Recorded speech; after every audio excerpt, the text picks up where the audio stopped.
क्या आपने कभी सुना है कि एक छोटी सी गलती की सजा बार बार मिले? शेयर बाजार में ब्रोकर्स के साथ ऐसा होता है। जरा सोचिए, अगर कोई ब्रोकर किसी नियम का उल्लंघन करता है तो उसे हर स्टॉक एक्सचेंज से अलग अलग जुर्माना भरना पड़ता है। एनएसई, बीएसई और एमसीएक्स हर जगह से जुर्माने का नोटिस आता है, जिससे जुर्माने की रकम कई गुना बढ़ जाती है। लेकिन अब ऐसा नहीं होगा। सेबी एक बड़ा बदलाव लाने जा रहा है, जिसे वन इवेंट वन पेनल्टी नियम कहा जा रहा है। इसका मतलब यह होगा कि एक गलती के लिए सिर्फ एक बार जुर्माना लगेगा, चाहे वो कितने भी एक्सचेंज पर रजिस्टर्ड हो। आखिर ये नया नियम क्या कहता है? सेबी को इसे लागू करने की जरूरत क्यों पड़ी? ये सब कुछ अपनी इस रिपोर्ट में आपको आसान भाषा में समझाते हैं और ये भी समझेंगे कि ब्रोकर्स के लिए ये कितनी बड़ी राहत की खबर है। देखिए, सवाल उठता है कि सेबी को यह नियम लाने की जरूरत आखिर पड़ी क्यों? दरअसल ब्रोकर्स को कई बार ऐसी गलतियों पर भारी जुर्माना भरना पड़ता था जिन पर उनका कोई कंट्रोल नहीं था। एग्जाम्पल के तौर पर मान लीजिए कि किसी टेक्निकल गड़बड़ी के कारण अगर कोई रिपोर्ट समय पर अपलोड नहीं हो पाई तो हर एक्सचेंज से अलग अलग पेनल्टी लगती थी।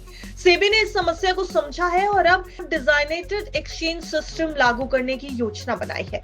इसका मतलब यह होगा कि किसी भी गलती के लिए केवल एक ही एक्सचेंज जुर्माना वसूलेगा, जिससे ब्रोकर्स को एक बड़ी राहत मिलती दिख रही है।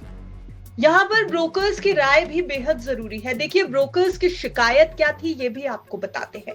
ब्रोकर्स का कहना था कि कई बार टेक्निकल गड़बड़ी के कारण हम कुछ फाइल्स अपलोड नहीं कर पाते और इसके लिए हमें भारी जुर्माना देना पड़ता है। वहीं कुछ मामलों में सेबी और ब्रोकर्स की राय भी अलग अलग होती है, जिससे गलतफहमी होती है और उस कारण भी बड़ा जुर्माना लग जाता है। इसलिए ब्रोकर्स का ये सुझाव भी था कि जुर्माने के बजाय एक पॉइंट सिस्टम लागू कर दिया जाए, जिससे यदि कोई गलती बार बार होती है, यानी कोई रिपीट ऑफेंडर है, तो उस पर सख्त कार्रवाई की जानी चाहिए। और सेबी ने अब इस पूरे मामले को देखते हुए कुछ नए नियम तैयार कर दिए हैं, लेकिन सेबी के हर नियम का असर पड़ता है शेयर बाजार पर। तो चलिए जान लेते हैं कि सेबी के नए नियम से शेयर बाजार में क्या बदलाव आएगा। ब्रोकर्स के लिए थोड़ी आसानी हो जाएगी, उन्हें बार बार जुर्माना नहीं देना पड़ेगा। इसके अलावा नए निवेशकों को फायदा होगा। देखिए, जब ब्रोकिंग फर्म्स पर कम फाइनेंशियल दबाव होगा तो वो निवेशकों को बेहतर सर्विस दे पाएंगी। तो कहीं ना कहीं न सिर्फ ब्रोकर्स बल्कि नए निवेशकों को भी और जो ऑलरेडी निवेशित हैं बाजार में, उनको भी फायदा होता दिखाई देगा। इसके अलावा ईज ऑफ डूइंग बिजनेस, यानी इस नए नियम से भारत के स्टॉक मार्केट को एक व्यवस्थित और ट्रांसपेरेंट बनाया जा सकेगा। इस फैसले से ईज ऑफ डूइंग बिजनेस को बढ़ावा मिलने की उम्मीद है। जब ब्रोकर्स पर फाइनेंशियल बोझ कम होगा तो वो अपने ग्राहकों को बेहतर सेवा दे पाएंगे। सेबी यह भी सुनिश्चित कर रहा है कि अब जुर्माने की प्रक्रिया ट्रांसपेरेंट होगी और फाइन की रकम को भी संतुलित कर दिया जाएगा।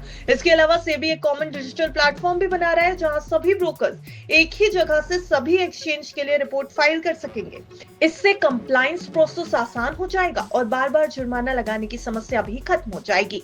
इस नए नियम का सबसे बड़ा फायदा यह होगा कि भारतीय शेयर बाजार में ट्रांसपेरेंसी बढ़ती दिखाई देगी और अननेसेसरी पेनाल्टीज यानी अनावश्यक जुर्मानों से भी राहत मिलती दिखाई देगी। ये कदम न सिर्फ ब्रोकर्स के लिए बल्कि पूरे फाइनेंशियल सेक्टर के लिए एक बड़ी सफलता साबित हो सकता है। अब सवाल ये कि क्या नए नियम निवेशकों और ट्रेडर्स के लिए भी उतने ही फायदेमंद साबित होंगे जितना सेबी मान करके चल रहा है? आपकी क्या राय है? इस पूरी रिपोर्ट पर हमें कमेंट सेक्शन में जरूर बताएं। ब्यूरो रिपोर्ट, बिज़ तक।